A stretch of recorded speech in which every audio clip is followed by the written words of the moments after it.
Hi, this is Roger Heska, the 42-year-old teenager, and of RogerHeska.com, and I have some great information to share with you today, which is how to know if you have Candida. And Candida albicans is a problem that many people have, and I'm going to get into that with a very special person, my good friend, Dr. Jennifer Daniels. Hi, Roger. Hello, Jennifer. And Dr. Daniels has developed incredible healing methods, and some of them actually are just things that she found or sort of rediscovered. Medicine, or not even a medicine really, but a treatment that was used by very poor people. Treatments that are very common from the old Soviet Union. We got sort of secret intelligence here from the Soviet Union. Yes.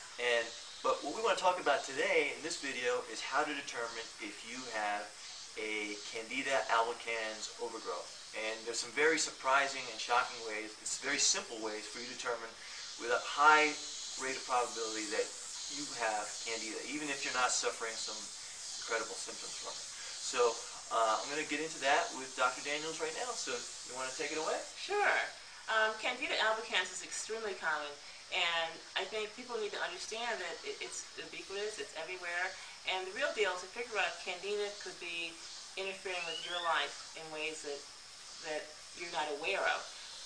Ways you're aware of maybe, but you don't realize it's a Candida situation. For example, Candida is a yeast, and it grows by division, by just budding and separating, and actually can form clumps throughout the body and block off circulation, and actually clog up whole organs and prevent those organs from functioning. As a doctor, it's common for people to walk into my office and say, "Doc, I'm falling apart." And that falling apart is actually in large part due to Candida, as well as many things we attribute to the normal aging process are actually a progression of Candida. Very interesting. I mean, people just are sick and they don't know it.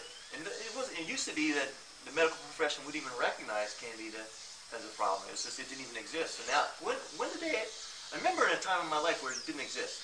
It didn't exist because at that time they didn't have an expensive drug for it. They developed an expensive drug for it in the 90s. All of a sudden, it was everywhere. Okay, so once they have the drug, then it exists. Absolutely. So I'd like to give you 3 questions you can ask yourself to see if you're at high risk for having Candida, and maybe if you should look a little further to get more information. First question is, have you taken a full course of antibiotics? What is a full course of antibiotics? A full course of antibiotics is antibiotics as directed by your physician. In some cases, it's a one-dose cures-all thing. Maybe you just took 1 dose, and that was supposed to cure everything. Well, that 1 dose puts you at extremely high risk for Candida because the antibiotics upset your body's normal ecology, your normal balance of viruses, bacteria, and funguses, and causes the funguses, the Candida, to overgrow, take over all the others, and interfere with your body's normal functioning. So, have you taken antibiotics? That's the number 1 question to ask yourself. If the answer is yes, then you're at extremely high risk for having Candida, whether it's a low-grade Candida or it might be one that's giving you symptoms like fatigue or vague aches and pains.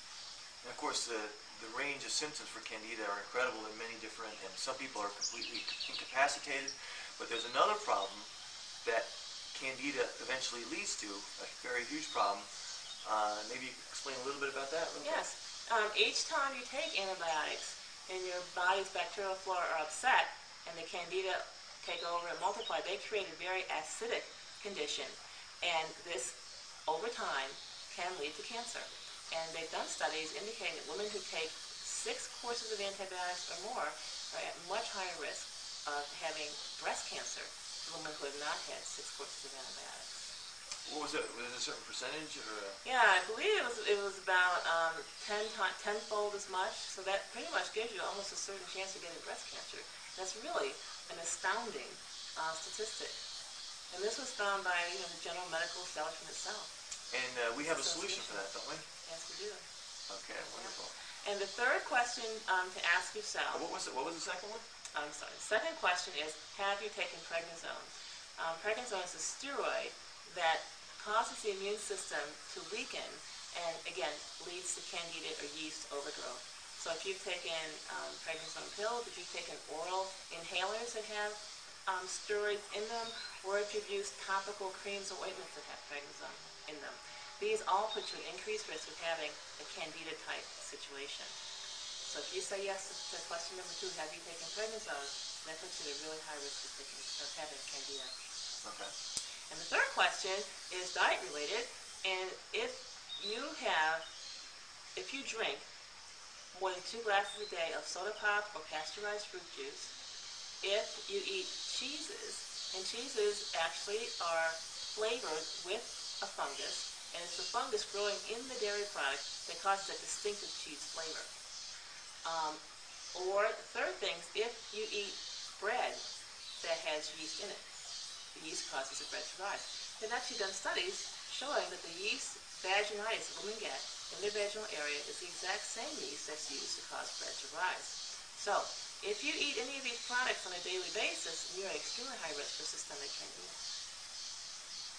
Wow, it seems to me that virtually everyone, unless they're born like a raw foodist, like what we teach people at howtogorow.com, one of my websites, unless you're like that your whole life, man, most people have had antibiotics, and most people have eaten bread or cheese.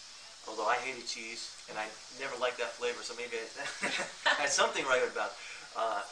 What was the other one? So soda. I had plenty of soda, and I also did have a Candida problem. And I had it for many years. I didn't even know I had the problem. But then later it got much worse, and that's when you start really researching it. And maybe that's why you're watching this video today.